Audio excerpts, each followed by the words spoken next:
Hello friends, आप सभी का स्वागत है हमारे टेक गुरु एकेडमी चैनल में। आज की इस वीडियो में हम सीखेंगे एमएस वर्ड के अंदर स्थित बुकमार्क और क्रॉस रेफरेंस कमांड्स के बारे में। तो सबसे पहले हम बात करते हैं बुकमार्क। बुकमार्क को जनरली हम एक डायरी की तरह समझ सकते हैं। हमारे पास जो डायरी होती है, उस डायरी में हम जो टेक्स्ट लिख रहे होते हैं या फिर रीड कर रहे होते हैं। अब रीड करने के दौरान हमें अचानक कोई भी कार्य आ जाता है, तो हमें डायरी को बंद करने के लिए उसमें जो रिबन लगा होता है, हम उस रिबन को उस पेज पर लगा देते हैं जहां तक हमने उसको रीड कर लिया है।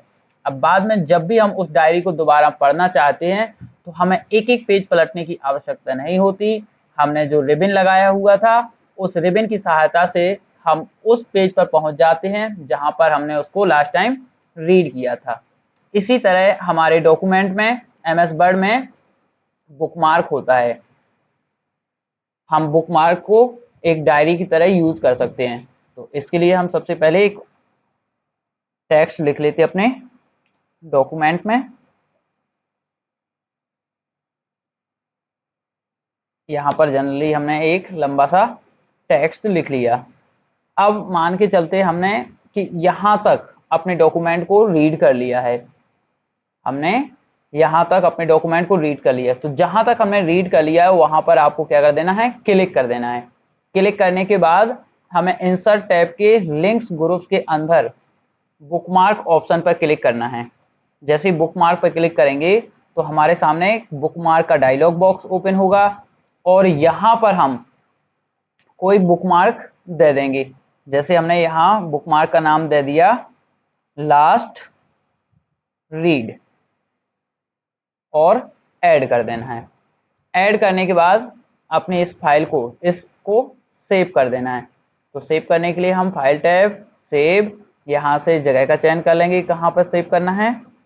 तो हमने ब्राउज करके डेस्कटॉप का चयन कर लिया और इसको बुकमार्क ही नाम दे दिया और सेव कर दिया और हमने अपनी डायरी को क्लोज कर दिया। अब हमें जब भी उस डायरी को पढ़ना है, उस डॉक्यूमेंट को पढ़ना है, तो पुनः हम उस डॉक्यूमेंट को ओपन करेंगे और जहां पर अब हमने बुकमार्क लगाया है वहीं पर पहुंचने के लिए हम क्या करेंगे, अपने इंसर्ट टैब पर जाएंगे। इंसर्ट टैब के बाद बुकमार्क ऑप्शन पर क्लिक करेंगे और हमने जो बुकमार्क का नाम दिया था उसको सेलेक्ट करके गो टू ऑप्शन पर क्लिक कर देते हैं। जैसे ही हम गो टू पर क्लिक करते हैं तो हमारा कर्सर ऑटोमेटिक उस पेज पर आ जाता है जहां पर हमने उसको पढ़ना छोड़ा था। तो इस तरह से हम अपने एमएस वर्ड में बुकमार्क का यूज कर सकते हैं। फिर हमारा दूसरा ऑप्शन आता है क्रॉस रेफरेंस। क्रॉस रेफरेंस और हाइपरलिंक दोनों एक ही जैसे काम करते हैं। दोनों में सिर्फ अंतर इतना है कि हाइपरलिंक के द्वारा हम कोई बाहरी फाइलों को भी इसमें लिंक के रूप में यूज कर सकते हैं और क्रॉस रेफरेंस सिर्फ इसी टेक्स्ट को ही इसी पेज, इसी डॉक्यूमेंट में ही लिंक बनाता है। क्रॉस रेफरेंस के द्वारा हम बाहरी फाइल की लिंक नहीं बना सकते हैं। तो हम इसे एक उदाहरण से समझ सकते हैं। जैसे बुक में एक पहला पेज होता है जिसे हम कंटेंट पेज कहते हैं। कंटेंट पेज में क्या होता है, एक साइड सीरियल नंबर चलते हैं, यहाँ लेसन का नाम और पेज नंबर। तो अब हमें कुछ इस तरह से कंटेंट पेज बनाना है, तो हम क्या कर लेंगे, उसके लिए सबसे पहले हम कुछ हेडिंग बना लेंगे। हेडिंग बनाने के लिए जैसे हमने यहाँ पे पहली हेडिंग का नाम दे दिया कंप्यूटर। तो हेडिंग बनाने के लिए हम होम टैब पे जाएंगे। होम टैब के अंदर स्टाइल्स ग्रुप में हमें हेडिंग के दो ऑप्शन मिल जाएंगे। अब हमने यहाँ से हेडिंग 1 पे क्लिक कर दिया तो कुछ इस तरह से हमारी हेडिंग बन जाएगी। फिर अगली हेडिंग बनाने के लिए हम यहाँ पे गए और यहाँ पर नाम हमने दे दिया प्रोसेसर और यहाँ से जाके हमने हेडिंग 1 पे फिर क्लिक कर दिया। फिर अगली हेडिंग बनाने के लिए हम फिर यहाँ जाएंगे और यहाँ पर हमें लिख देना है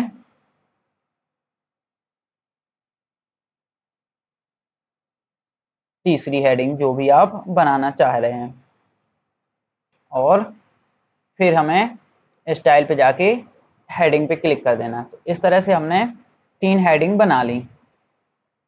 अब उन हेडिंग को यहाँ पर इंडेक्स पेज में जोड़ने के लिए हम क्या करेंगे कि यहाँ पर हम मैनुअली सीरियल नंबर लिख देंगे और टैब की सहायता से हम यहाँ आ जाएंगे। फिर इंसर्ट टैब से लिंक्स ग्रुप के अंदर स्थित क्रॉस रेफरेंस ऑप्शन पर क्लिक करेंगे। जैसे ही हम यहाँ क्रॉस रेफरेंस पर क्लिक करते हैं तो हमें यहाँ 2 ऑप्शन दिखाई देते हैं, एक है रेफरेंस टाइप और दूसरा है इंसर्ट रेफरेंस टू। तो यहाँ से हम उस ऑप्शन को सेलेक्ट कर लेंगे जो हमने अपनी डायरी में इस डॉक्यूमेंट में बनाए हैं। तो हमने क्या हेडिंग बनाई है, तो जनरली हम यहाँ हेडिंग सेलेक्ट कर लेंगे। जैसे ही हमने हेडिंग सेलेक्ट किया तो हमने जितनी भी इस डॉक्यूमेंट पर हेडिंग बनाई है वो हेडिंग हमें यहाँ पर दिखाई देने लगेगी। अब हमें यहाँ पे पहली हेडिंग को सेलेक्ट करना है और इंसर्ट पर क्लिक कर देना है। जैसे ही हम इंसर्ट पर क्लिक करते हैं तो हमारी पहली हेडिंग यहाँ ऑटोमेटिक इंसर्ट हो जाती है। अब अपने कर्सर को पेज नंबर पे यहाँ तक ले जाने के लिए हम पेज पर क्लिक करेंगे और अपने कीबोर्ड से टैब की को प्रेस करेंगे। फिर दूसरे ऑप्शन इंसर्ट रेफरेंस टू से हम पेज नंबर को सेलेक्ट कर लेंगे। पेज नंबर को सेलेक्ट करने के बाद हमें इंसर्ट पे क्लिक कर देना है। फिर हम अपने पेज पर क्लिक करेंगे और इंटर की को दबाएंगे। यहाँ हमने सीरियल नंबर 2 लिख लिया और यहाँ पर हम आ जाएंगे। फिर पुनः हेडिंग को सेलेक्ट करेंगे, दूसरी हेडिंग और इंसर्ट। फिर हम अपने पेज पर क्लिक करके टैब की सहायता से हम पेज नंबर पे आ जाएंगे। यहाँ से फिर हम पेज नंबर सेलेक्ट करेंगे और इंसर्ट पे क्लिक कर देंगे।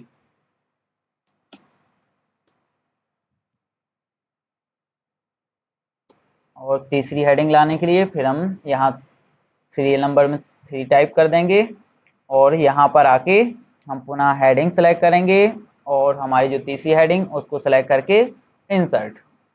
फिर अपने कर्सर को पेज नंबर पर ले जाने के लिए टैब की को प्रेस करेंगे और टैब की को प्रेस करने के बाद यहाँ से हम पेज नंबर को सेलेक्ट कर लेंगे और फिर इंसर्ट पे क्लिक कर देंगे। तो इस तरह से हमने जो हेडिंग या लेसन बनाए हुए थे वो यहाँ पर हमें कुछ इस तरह से दिखाई देने लगेंगे।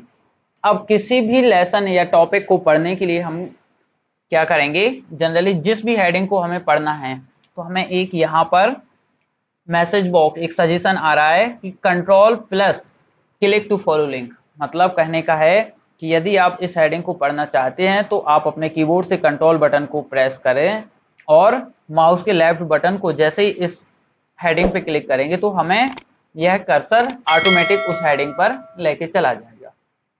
इस तरह से हम अपने डॉक्यूमेंट में क्रॉस रेफरेंस का यूज कर सकते हैं।